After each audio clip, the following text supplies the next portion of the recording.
good old evolution hour. Let me adjust my little camera here a bit so I can get more of the exciting wares on the screen. Looks like we got a pretty good signal, so we should be going well. As usual, we have replacing Darwin, the fascinating process of looking through the source listings of somebody in the creationist community that never thought to put in a bibliography so that you actually do much of anything. Oh, and again, I keep on forgetting to put the, there we go. Okay, I'm becoming, I apologize for being awfully perfunctory on the dear patrons. I can not guess how big a difference it makes having the patrons in there to be able to slide from one month to the next and actually be able to afford food and ink simultaneously, which I think is really quite nice. Anyway, there will be a second part as well, and some little scuttlebutt on some of the things that I'm dredging up for volume 2 of the Roxwood there that we won't be putting some links on because it'll be in the book. And of course, you'll all be buying the book, so blah, blah, blah. Anyway, as you've been seeing week after week after week after week after week after week after week after week after week, our little pals, move over, there we go, over there, the cranes.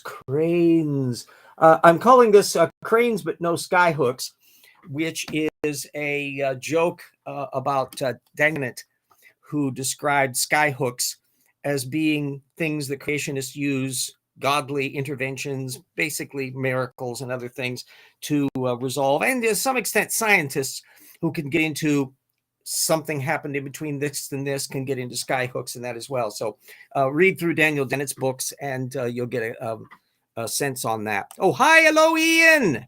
There we go. One of our patrons. So my bank statement reflects the extent to which clear on the other side of the taco-shaped earth, we've got people who support the project. I'm just trying to get rid of that stupid little menu in here that I've got. Oh, I got a idiot recording thing on there. Oh, I got a menu that sticks, won't get rid of. Anyway, cranes know our birds, la-di-da. And our little pal, the Gruidae, as also known, and that's the in where he has about a little over a dozen species, which is pretty much most of the family in there. Oh, happy Halloween. Yes. Hi, Barbara. Pizza shape. Get it right.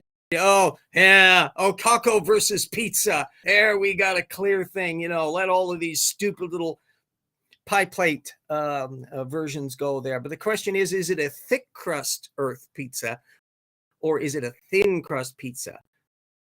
Yeah. And what's the piece inside? Is that the magma? At this level, we're already exceeding the scientific level of the average flat Earth video, but nevertheless, besides that point. So he's got the cranes in there, about a dozen species or so, of which he's got most of the little dots on his cute little chart line. But it's the numbers across the bottom that slide back and forth from one chart to the next, where the 0 point is presumably the Big Slosh flood event, 2350 BCE, and time after that is the differentiation node. And most of these species are trickling in a period over roughly 400 years after the. So by 1450 BCE-ish is around Exodus times in traditional astrology. Now, why so? In part because he needs to have that compressed time frame, as cranes are amongst the sorts of birds that ancient people started paying attention to.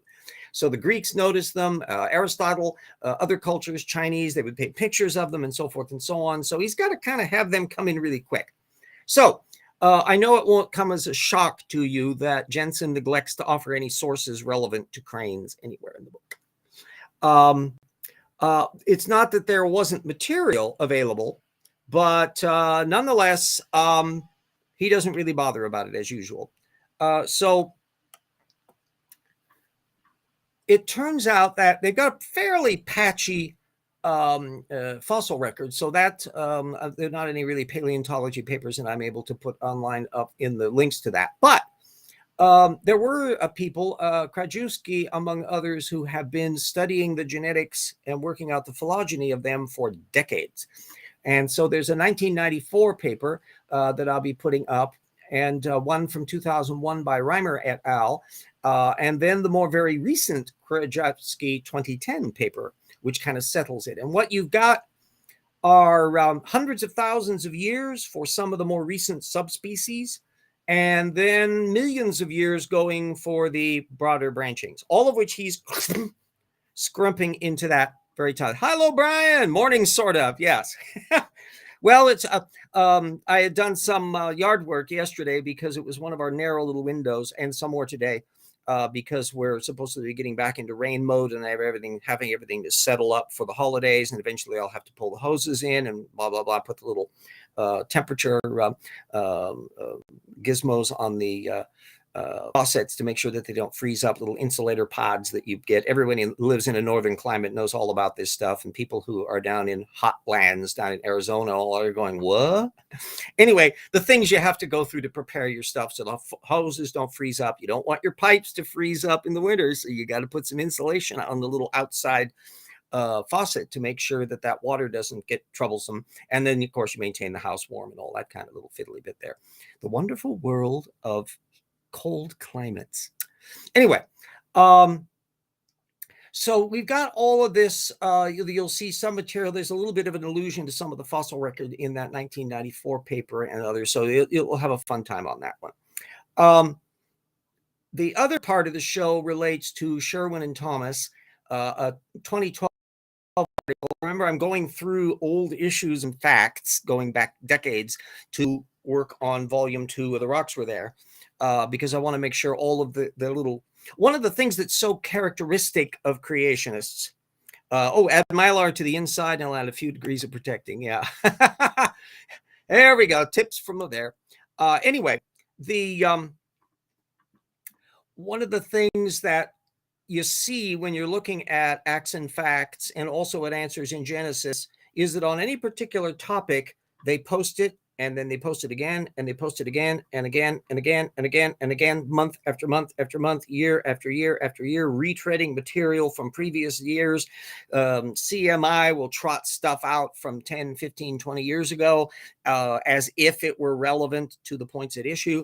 And so what I wanted to have in, which we had done in the previous book, is also to keep track of this litany of stuff and some of the trope issues that pop up. The soft tissue issue, and the various ones that are batting back and forth on natural selection issues and certain tropes in paleontology and all the rest. And then the ping pong match over these supposed examples of humans in modern times seeing dinosaurs and pterodactyls and all of that. That one's a fun one to trace who in ICR and AIG has and is favoring or disapproving of which examples and all that stuff. So I wanted all that to be in there in the Big Slosh chapter to give that as a resource base that people can find out what people have been dealing with over all this years and to see how repetitive Brian Thomas can be on the bloody soft tissue stuff. So this Sherwin and Thomas article is on hybrid sharks. And sharks have been able to hybridize. That's fun in games. But it's the way they spun this thing that's amusing. Evolutionists are mystified as to the origin of sharks, as well as all other animal groups and their associated structures. Boom. Well, you'd think that they should be citing a paper on sharks to show this mystification. Nope. He cites a 2007 Donahue paper, which is actually just a commentary work on a completely different paper, which they didn't cite. The paper that Donahue one doesn't mention sharks at all. So whatever mystification there supposedly is on sharks, this commentary piece did not allude to it.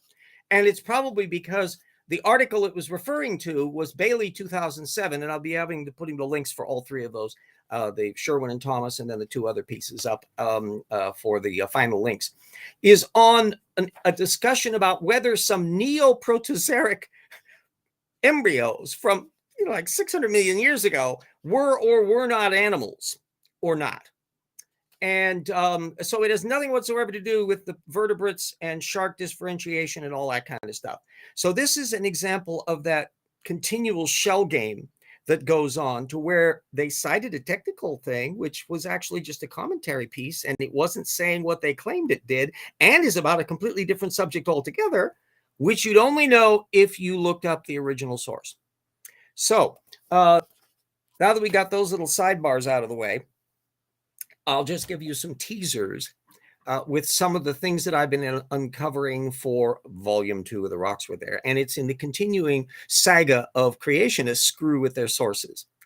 So one was one that I had added in my notes, and I finally burrowed through because my memory had told me about things, and to track back where I'd kept the papers and all that kind of stuff. It finally settled all the material.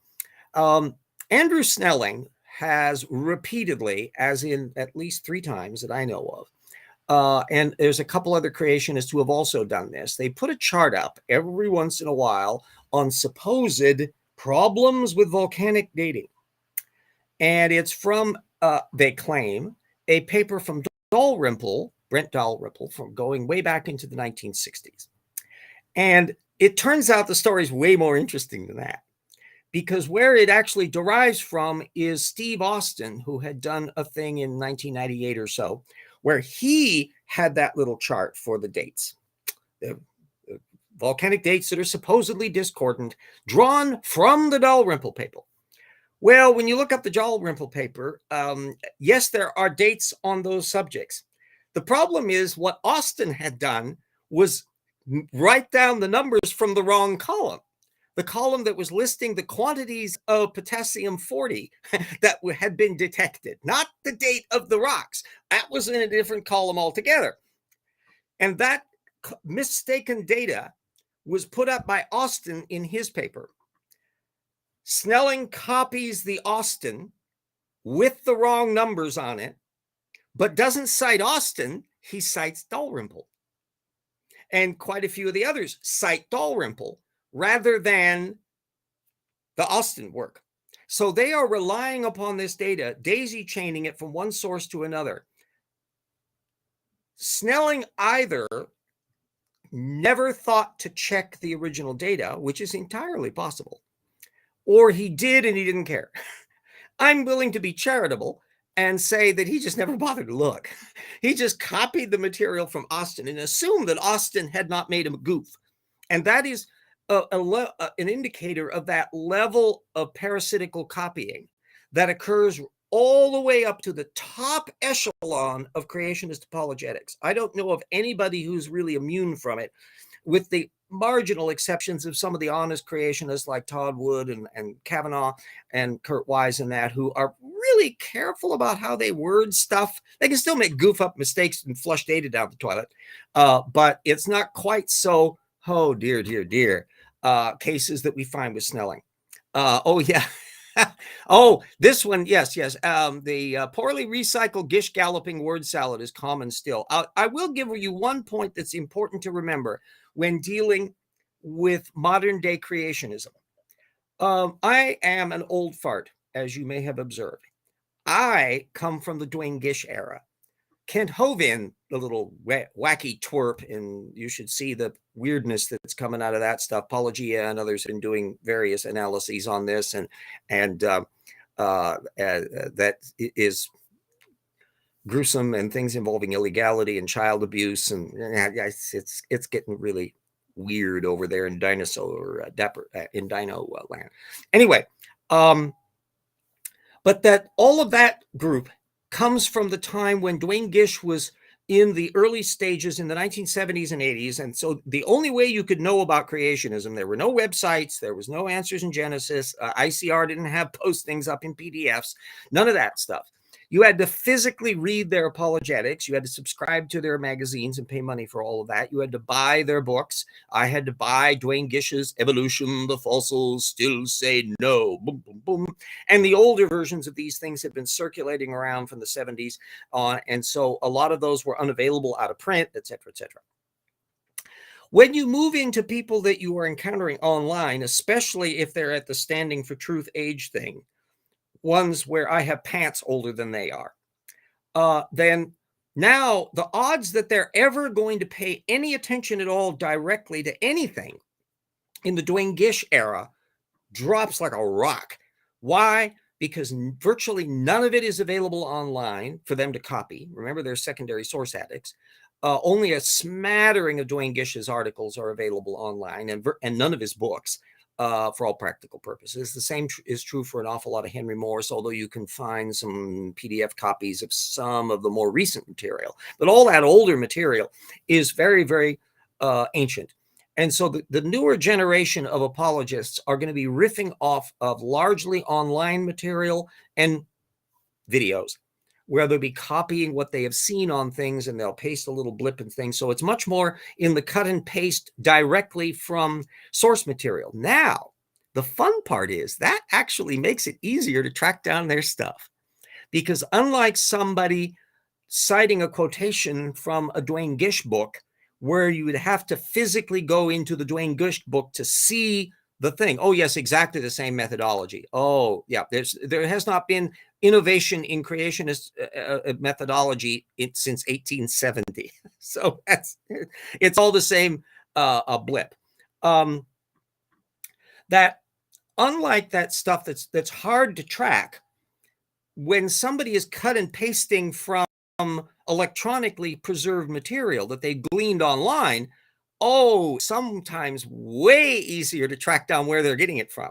That's how when I did the analysis of Kent Hovind, where he was copying Harun on bird evolution, I was putting in the texts of what was in his PowerPoint slides that he would be putting up in his lecture, and text searching those online. And that's what I discovered, wait a minute, all of this stuff is from a single article. This was a video that I did back on 2018 or so, and it's back there a little bit. And I think I may have alluded to it in some of the books in that. It's a juicy one. And of course, I brought it up to him when I had my debate with him in September of 2018, which is also online. And you can find all that stuff as well. Funny, I've not had a single offer to have another debate with him in all those years since. I can't figure. I guess it's because I'm the altar boy of atheism and he doesn't want to spend any time, or he's too busy fending off lawsuits. That's another matter. Anyway, so bear that in mind, that the Gish galloping that's going on now, which is, for those youngins out there that may not know what the Gish gallop refers to, it's where they'll bring up X and then they'll bring up Y and they'll bring up A and they'll bring up X and Z and something else, and they'll bounce from one topic to another, making bold assertions along the way. And so in the course of like a 10-minute Duane Gish lecture or debate, you could have just an absolute pile up of bold assertions for which he offers absolutely no data, and sometimes not even any sources in the book and versions of things. What struck me as so amazing about evolution, the fossils still say no, concerned dinosaurs, because I was a dinosaur and continue to be a dinosaur groupie, and study this stuff independently from creationism. I'm just fascinated by the little critters. So I've been always keeping up with the literature on there. And what amazed me when I was doing my first ventures into the TIP project was how little dinosaurs ever came up. Yes, here, that's the youth doesn't begin to know how much easier and objectively so much faster Google Scholar is than the old Dewey Decimal searching. Oh, indeed, yes, yeah. This is a golden age for analytical scholarship, if you have the gumption to do so. And therefore, anybody that fails to be able to do proper source checking of things has to be effing lazy. I can do it. Can anybody? Yeah. But you have to get the skills down as to how to deal with it. If you're looking up, I've given some kind of minor tutorials at various times during the videos, and I can reprise the basic lessons here. So if somebody's bouncing into this cold, I can give you the things in a nutshell. If you see an article popping up anywhere, you want to look at what sources they're offering. Are they offering sources? If it's an electronic posting that's making assertions, and it doesn't matter whether it's even agreeing with what you want, if all they're doing is making assertions and they're offering absolutely no documentation for it, no external sources that you can cross-check on, just making the bold assertion. Even if they're telling you things that are true, it's not really very valuable. It's the equivalent of meringue or the Cheese Whiz or something that you would just be scraping. It's not very nutritious. No. You want to ground things in sources that have a level of documentation to them, which of course is what you do when you get into proper scholarship in historical research or in technical science work or any other area, that you can have something to get the meat into. That's where also source methods analysis comes in, because now you can evaluate whether or not they are playing fair with their sources. And like was the case with good old Andrew Snelling and his volcanic data, you're able to discover that they're not playing fair with the facts. By the way, Kevin Henke had spotted the same goof that Snelling and others had made with Austin, and we'll be alluding to all of that in Rocks for Their Volume 2. Now, the other cute little example that I stumbled upon is currently relating to the other big chapter that I'm doing for Volume 2, which is the cosmology stuff. And that one is an area. I am historian by training. I do not have a PhD in any science discipline. And so I want to be really, really careful as I move into astrophysics and deal with all the ups and downs of all of that, and cosmology and planetary formation and where comets are coming from and whether there is an Oort cloud and blah, blah, blah. All of this is stuff that's going to require meticulous analysis. But I can also spot a Snelling class goof independent of that actual data floor level. And one came up again while I was doing material on plowing through those old Acts and Facts issues. Vernon Cups does quite a bit of cosmology material. And along the way, he was attacking the idea that the planets might be extremely old, et cetera, et cetera.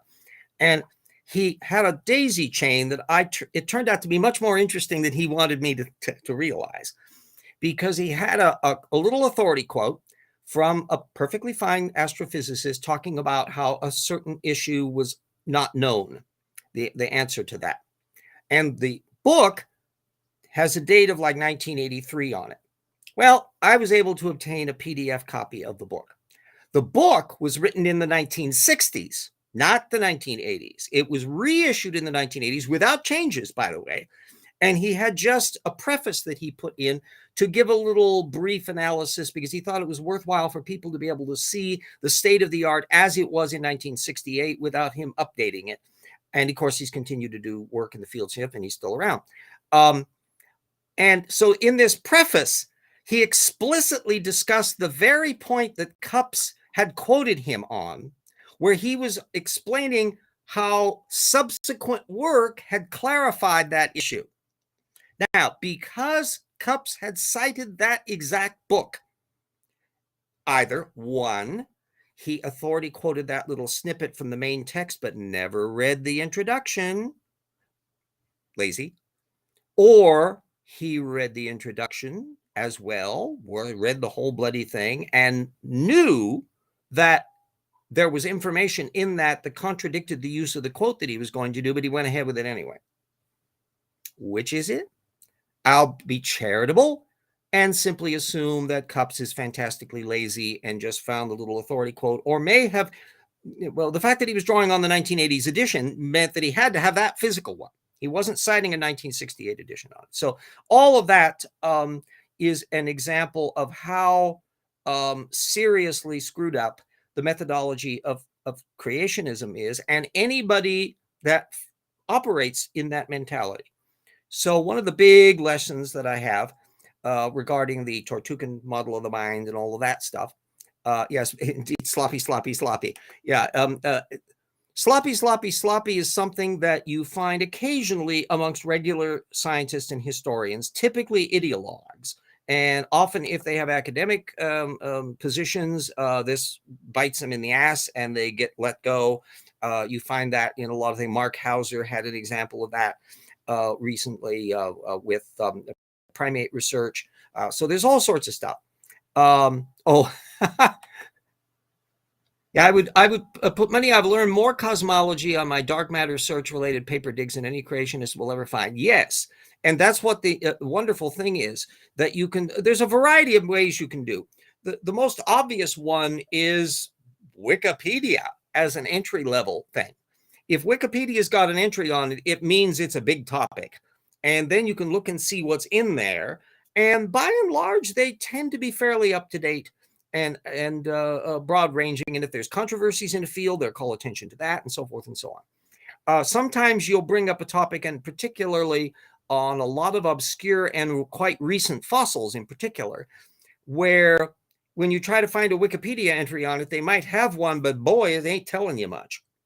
And that's because it's a relatively new topic and there's nothing there for them to link to. Now, Wikipedia should not be the destination zone for you. It would be only the opening salvo to look into stuff. And so what typically I do in there is to look for the most recent papers and summary work that they're dealing with, where people that are looking at that particular issue and providing the current modern up-to-date view. If that's fairly recent material, if you're seeing technical literature at the 2019 level, then that's indicating that you're probably getting current material. You can still find sidebar issues by looking elsewhere. One of the things that we'll be putting in the new book will be a very extensive info box on the Younger Dryas, and I'll put that in the little words here, the Younger Dryas. I bet some of you will have heard of it, but others won't. And the Younger Dryas is not the younger son of somebody else.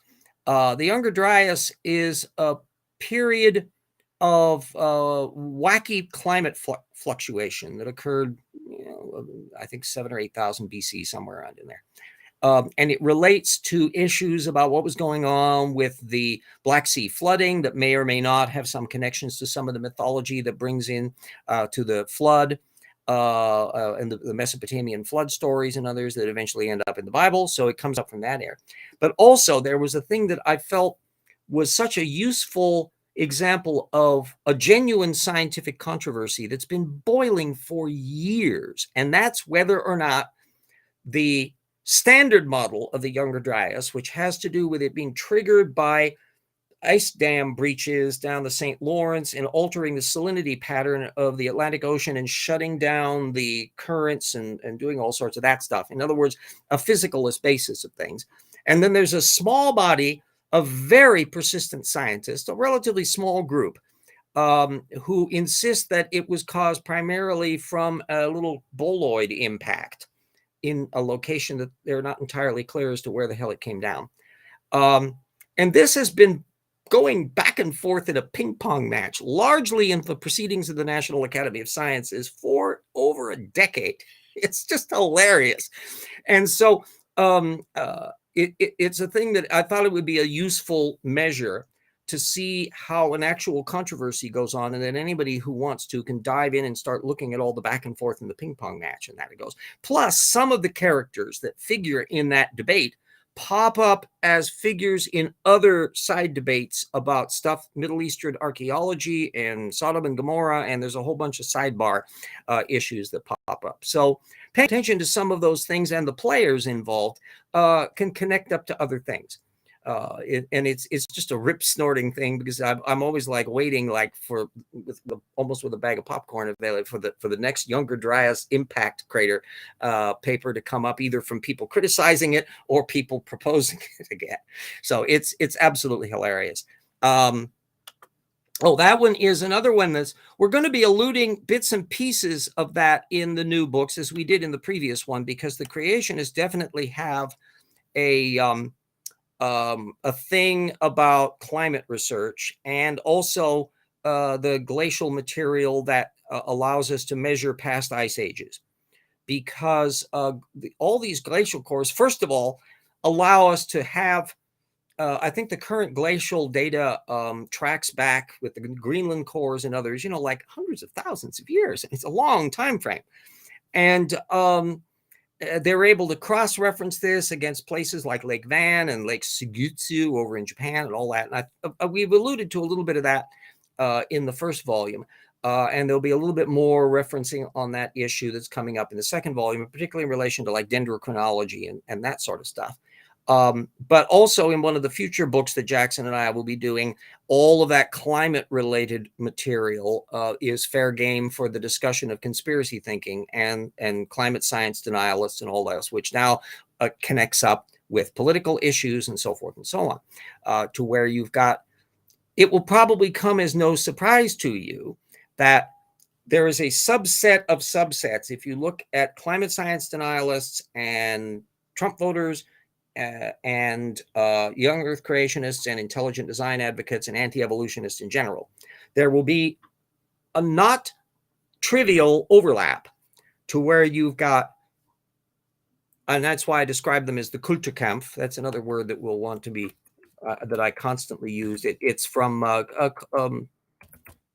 Bismarck. He was actually describing it's the culture struggle that he had with the Catholic Church over parochial education, or whether the German state was going to be controlling the education or the Catholic Church and others, and the German state won.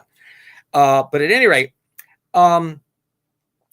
I use it as a handy term because culture war pops up with a lot of conservatives anyway, and I felt it was a perfectly legitimate thing to kind of put a blanket term for it. But a Kulturkampfer will likely be an anti-evolutionist. They will be hyper-political conservative. They will not like environmentalists, and they will not like climate change, and they won't like abortion. They won't like a whole bunch of stuff, and it's a long nexus and things, and they'll probably vote for Donald Trump. And that's in part because of the nature of the ideology, where anti-evolutionism has maintained all the way, at least since the Jerry Falwell era, a continuous obsession about environmentalism. And they've always been behind the curve on this one. And the same thing goes for the current climate science issue, because that treads on fossil fuel companies and the whole issue about how much federal regulation should be going in, and whether we should be moving to electric cars and all that. So it just fraught with connective threads. That means that the people who present this material may not in any way be telling you that they are a Kulturkampfer, but they will be having policy decisions that are informed by the methodology that allows them to do that. So that would be the case for a bunch of people. Mark Meadows, who's a young earth creationist that was Trump's chief of staff, the Mike Pompeo, who is an end times apocalyptic guy.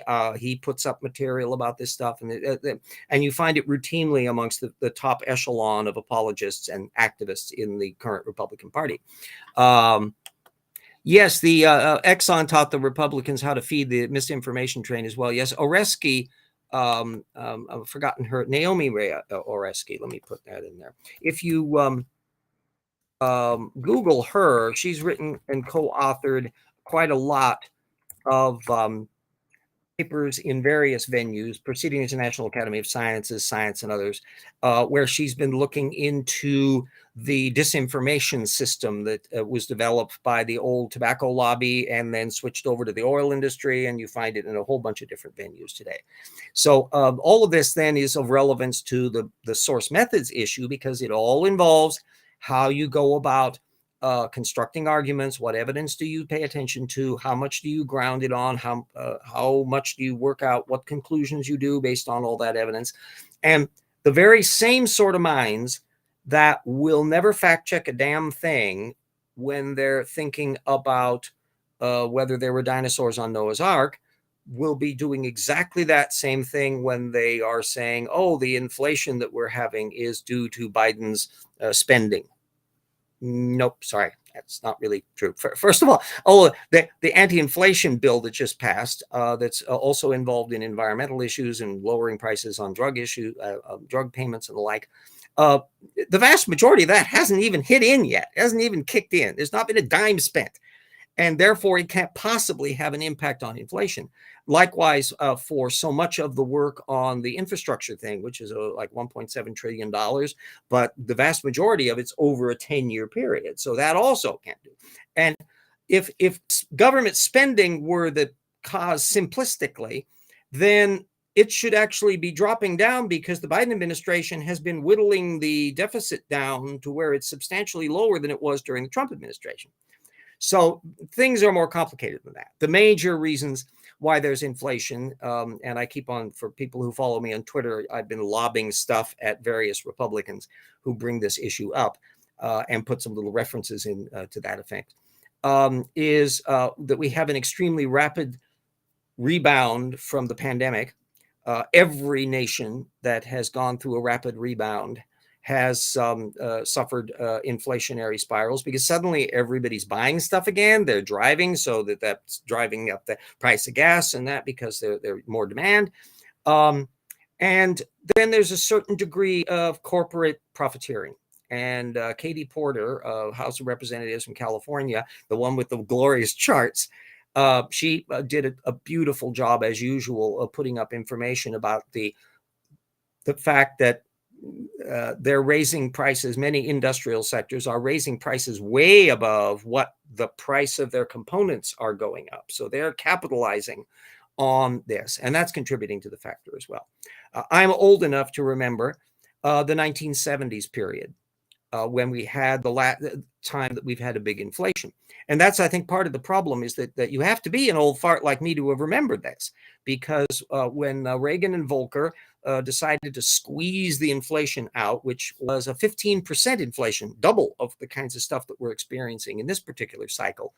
Gavin's material, yes, Exxon had made record profits. Yes, indeed. The oil companies have not been a shortage of money. And I find Republicans constantly making claims about, I'll put that up in there so that everyone can see that, remind everybody, yes, go and check up on that. Republicans have been making big deals about how supposedly we are squashing the oil industry and the fossil and energy sector. And I keep on asking, please give sources. Tell us exactly how this is done. We're slated actually to have some of the highest oil production that we've had in quite a long time. Part of the difficulty with the oil industry was that they are very reactive. And so when the things dried up, there's even an element that there's been a limitation on what they could exploit, because there are some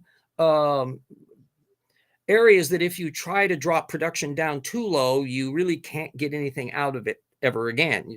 So the pressures drop down too. And so there's a whole bunch of dynamics that go on. Marketplace has been covering the oil sector along the way, and quite a few other venues have been reporting on this. And that kind of nuance of the details of how difficult it is to do stuff. You get this impression that, if only we'd had the Keystone Pipeline, then we wouldn't have had the, no.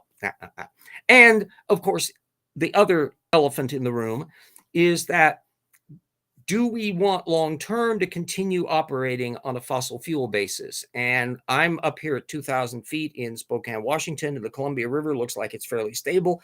Did a lot of climate modeling, so we're okay. But my gosh, the Colorado River's drying up. I drove past it last year when I went down to the Grand Canyon, and it's ridiculously low. And to the point of where the Glen Canyon Dam may have to be shut down completely so they can have enough water to put in the Hoover Dam farther down to keep generating electricity for the various places, including Las Vegas. Yes, that's why the frack, because the sources are almost played out in a lot of fields. And the industry, of course, says, oh, we need more leases. We need more leases. Well, they've had tons of leases, many of which they have not exploited. So the simplicity of this, and it certainly hasn't hurt their profit margin, as Exxon and Chevron already indicate. So there's an awful lot of disingenuousness on the part of people here, where they need to start looking at what the facts are.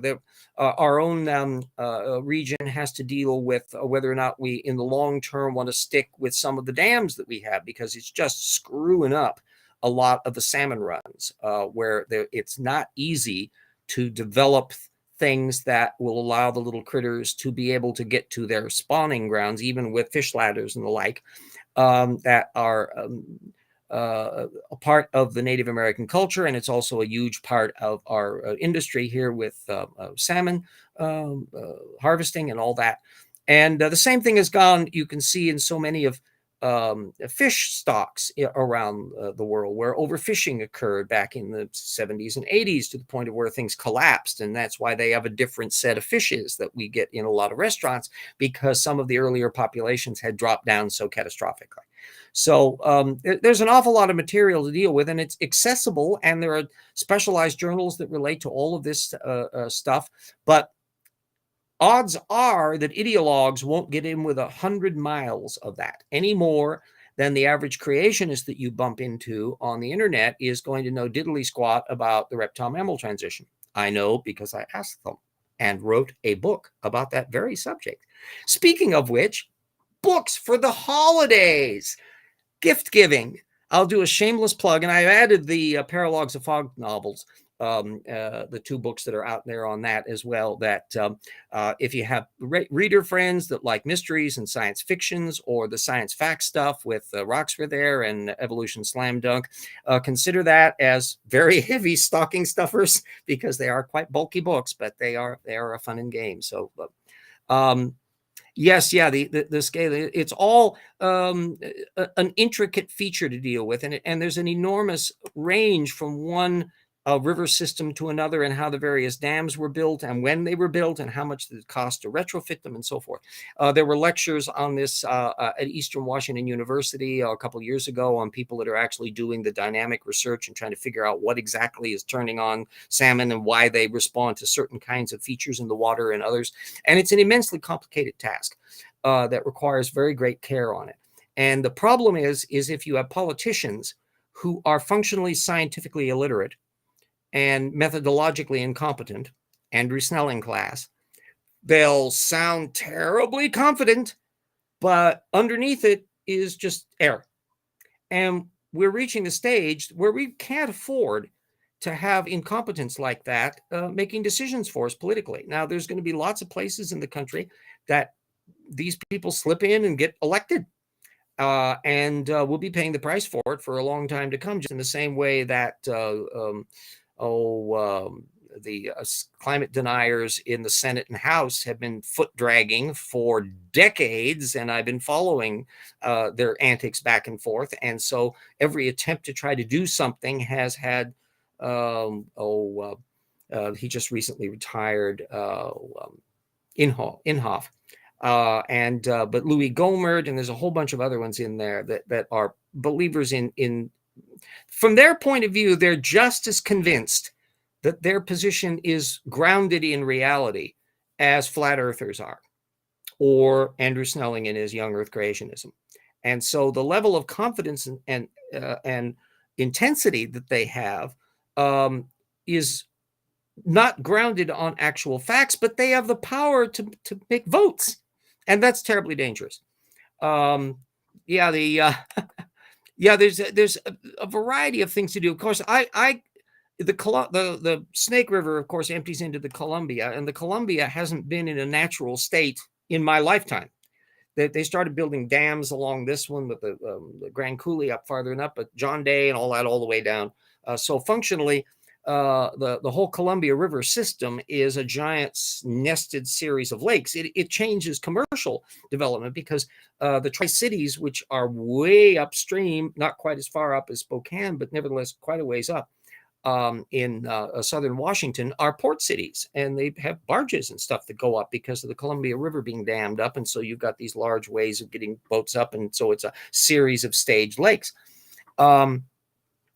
Whether or not they'll be able to work their ways around it, it looks like that particular things will relate to particular species. And so it won't be a one-size-fits-all thing. And some areas on some of the rivers are sufficiently stressed that they may actually have to eliminate some of the old dams where they weren't really dealing with that effectively, and the kinds of fish ladders, they'd be too prohibitive to deal with it. But hopefully will still be my senator, Patty Murray, has been paying close attention to this, and the idea that we need to have a long-term solution to this, and it'll involve something that will be successful both for the salmon and the Native Americans who have their whole culture built around that, and on the industry, plus the electric needs that we have. We don't. The advantage of hydroelectric is that it's not producing greenhouse gases, so that's another variable to put in the mix. And to make these sound decisions requires that you be a scientifically literate person, and that you have a sound methodology that actually pays attention to. Yes, I'm sorry, that's as good as Murray. Yeah, our little lady in tennis shoes there. She's running against, I suppose, the Stepford candidate, Smiley, who smiles relentlessly and gets very teary-eyed and emotional. and has her patter down. I saw both the debate that she had with, and then the town hall that she had with Patty Murray to see what was going on it. And she goes into repeating the mantras and cramming in extraneous issues, but you still can't quite pin her down. She supposedly believes in human-caused climate change, but none of her answers actually specifically addressed exacting points. And you know what she reminded me of there? Michael Behe, who says, I believe in common descent, except you can't ever find an example of him showing something that's commonly descended. And so that same methodology that we can see in Michael Behe's anti-evolutionism is showing up in Smiley's response to things. And she's wiffle-waffly. She accepts that Biden won the election, but really wiffle-waffly on matters of whether Trump was involved in election lying. And she won't even mention his name along the way, and has dusted up and cleaned up her websites apparently to remove things that she had made that sounded a little bit more intemperate and all that. So I worry about that. The thing that I was so disappointed with in both of the debate and the town hall and some of the other debates that went on with various other candidates on our local broadcasting networks is they don't ask source methods questions. They try to clarify what their positions are. But for me, just as important is to know what source bases they're relying on and how they evaluate information, and do they have the skills to evaluate information accurately. And that's why more reporters need to be versed in source methods analysis, which means what you should be looking at in terms of their political stance is, yes, that their positions are. Do they, in fact, offer evidence for it? Therefore, if they don't, if they do, then you check out whether or not those are reliable or not and fact check them. If they don't, then those should be the focus of your questions to say, why aren't you offering evidence for all of this stuff? Yes. Yes, Barbara. And of course, we have gone to the bird sanctuary down in our area and all of that. It's yes, back in the 1990s. This has been a long-term issue. And the problem is that the political interests and the scientific illiterate bunch have been around for a very long time.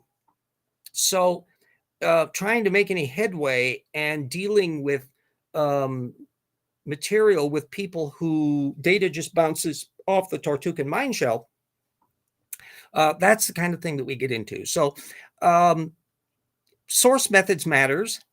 People who don't do it well, if they get into political power, are not a good thing. If they have a particularly psychopathic personality like Putin, you can see how that runs.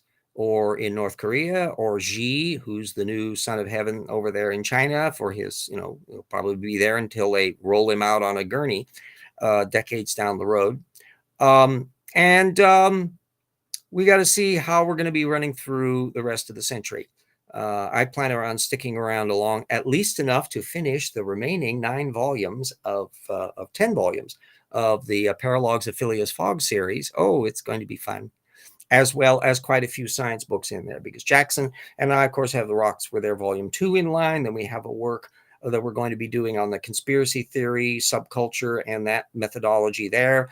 And then another one on the history and evolution of religious thinking in our little species. That'll be a big one. God, I've got a lot of notes on that puppy. And then at least a work on that I will be calling Kulturkampf, which will be on the history of creationism and its efforts to get control of the culture and particularly the educational system, which, of course, as we know, is ongoing. That's the one thing that's very interesting about the Trump administration. It's, it is indeed sad that it's, whoops. There we go. There we go. More of our decisions aren't based on long-term sustainability. Well, it's because human beings, in the general rule, aren't good at long-term thinking. We are short-term sort of people. Businesses tend to run on that issue, and that becomes a serious problem if things way down the road are a serious problem, but you don't ever think about it because all you're looking is short-term return on investment. And a lot of the big run-ups in businesses in the 80s and 90s, the era of greed, was all contingent upon short-term interests. We still are getting the hang of so many of these market capitalism things. So much of what Adam Smith was talking about, though, in the 1770s still applies today, that relates to human nature and the dynamics of how cultures work and so forth. That whenever you have, and the more people you have to work with, the more these things have to be paid attention to, because you can have a utopian community with shared communal kibbutz style stuff if you have probably fewer than 100 people involved, and that can work pretty well.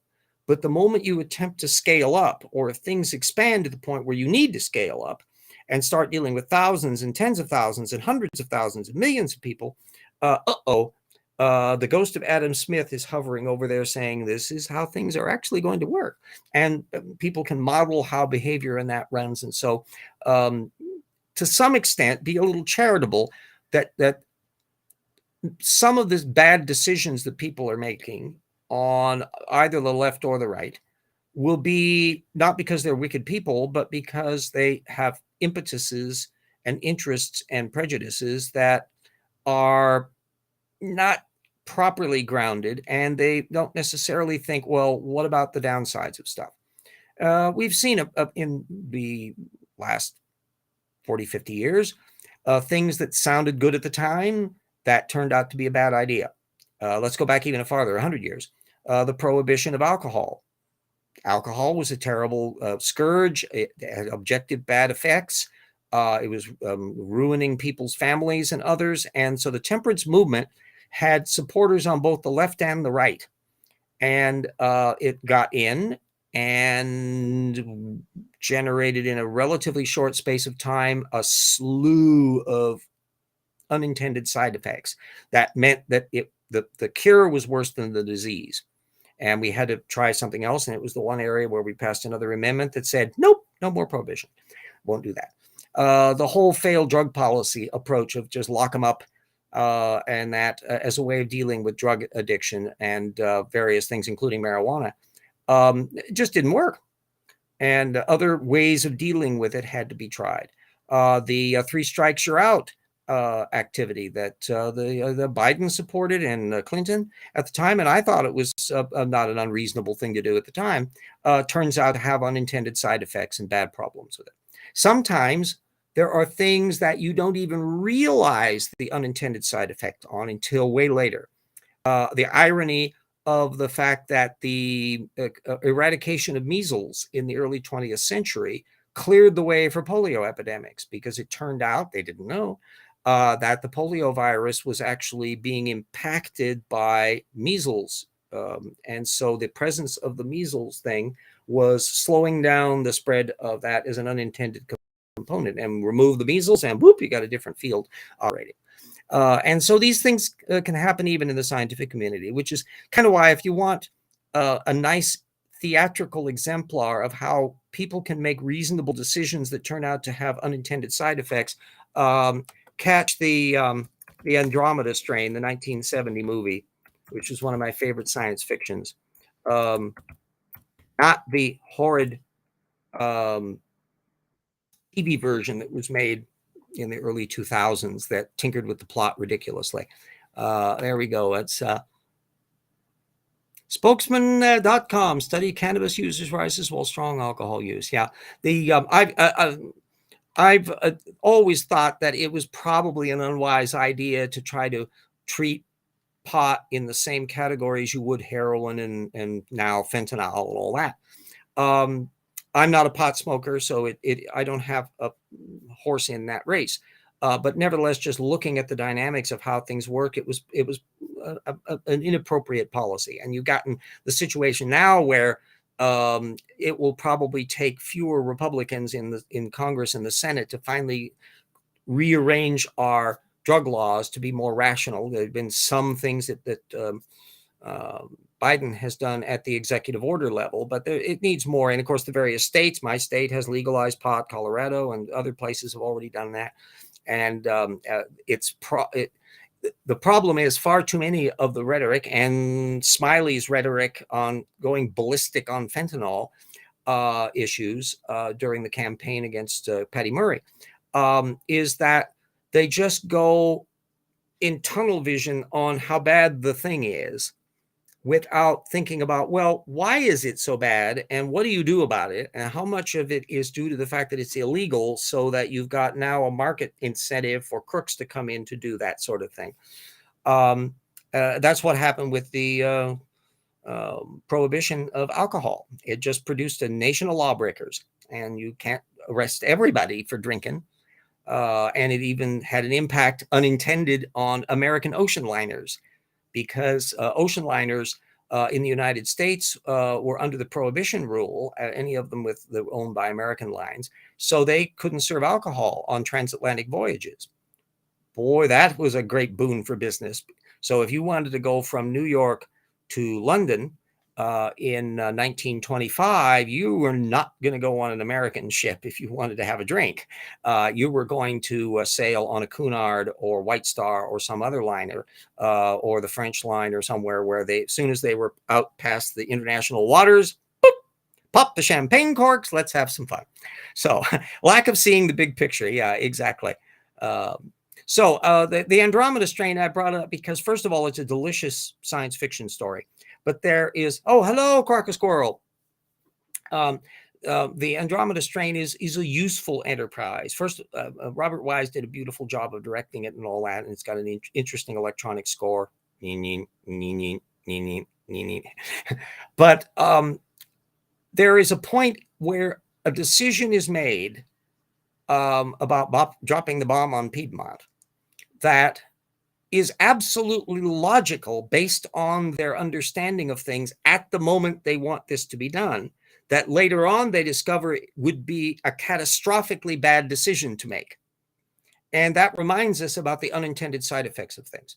I'm a historian, and so I'm marinated in unintended side effects of things, to where you have to know how complicated. There's a long-standing tradition of debate in the historical community, how much of history is done by great forces and great people and other things, and how those interact. In other words, what's the role of the individual, and how much does the individual matter? How many things occur kind of because of the thrust of millions of people doing things, and some people come up to be exemplars of that and become leaders, and how much of it is that they get steered in a fresh direction because of the role of the individual.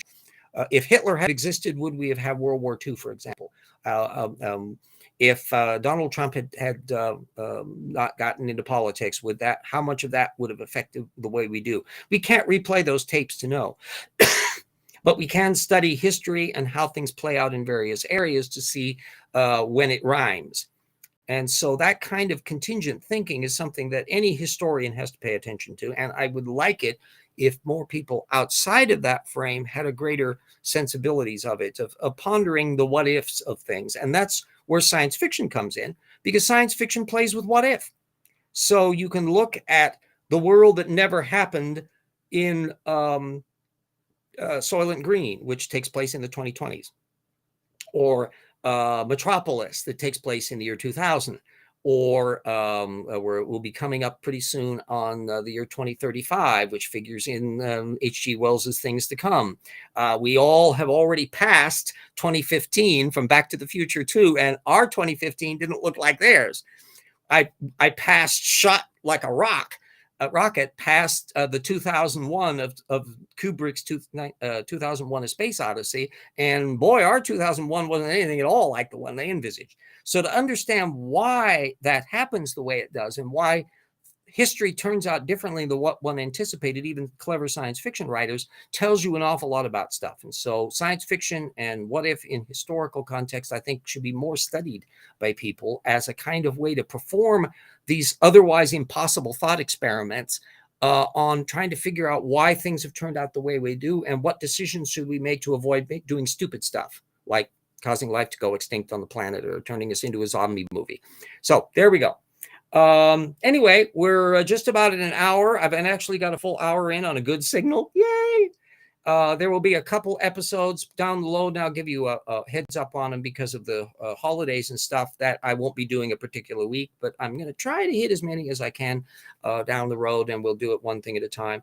But anyway, cheap plug, buy the books, give them to your friends, donate them to your libraries, and if you have plenty of money to spare and you hate creationists especially, you could give them the 2 science books or one of those that they would despise you for having given them, or you can like them by just giving them a wonderful, delightful science fiction mystery novels about Phileas Fogg and Around the World in 80 Days and electric guns and all the fun and games that are in there. Plus, it's very historically accurate apart of other than the stuff I made up.